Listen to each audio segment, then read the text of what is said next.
এবারে একটুখানি সর্ষে দেব, এই সর্ষে দিয়ে দিলাম। এবারে অনেকে কি করেন, একটু সর্ষেটা গরম হোক, অনেকে কি করেন এর মধ্যে রসুন দেন ম্যাক্সিমাম লোক দেন রসুন। চিংড়ি মাছ দিয়ে আমাদের শ্বশুরবাড়িতেই বানায়, ওরা বরিশাল, সেই জন্য চিংড়ি মাছ দিয়ে বানায়। কিন্তু এই রান্নাটা আমি আমার বাবাকে অনেকবার করতে দেখেছি। আমার বাবা ভীষণ ভালো রাঁধুনি ছিলেন। যখন মনের মতন কিছু রান্না করার ইচ্ছা হতো মাকে সরিয়ে দিয়ে নিজেই করতেন। তো বাবাকে আমি জিজ্ঞেস করতাম যে তুমি রান্নাবান্না কোথার থেকে শিখেছো, বলতো গুরুমারা বিদ্যা। এবারে গুরুমারা বিদ্যা মানে একলব্যের মতন দেখে দেখে শিখেছেন।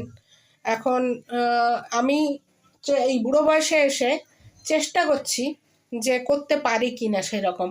যাই হোক, শুকনো লঙ্কা সর্ষে এটুকুই যাবে, আর কিচ্ছু যাবে না। রসুনের দেওয়ার তো কোনো প্রশ্নই নেই, আজকে শনিবার। এই দিয়ে দিলাম লাল শাক। এবার এটা ভাজা ভাজা করবো। এই তৈরি হয়ে গেছে, এই যে লাল শাক। একটু কালো কালো লাগছে, লাইটের অভাব তো, ওই জন্য রান্নাঘরের লাইটটা একটু কম আছে। এই যে বেগুন দিয়ে আর এই লাল শাক ভাজা।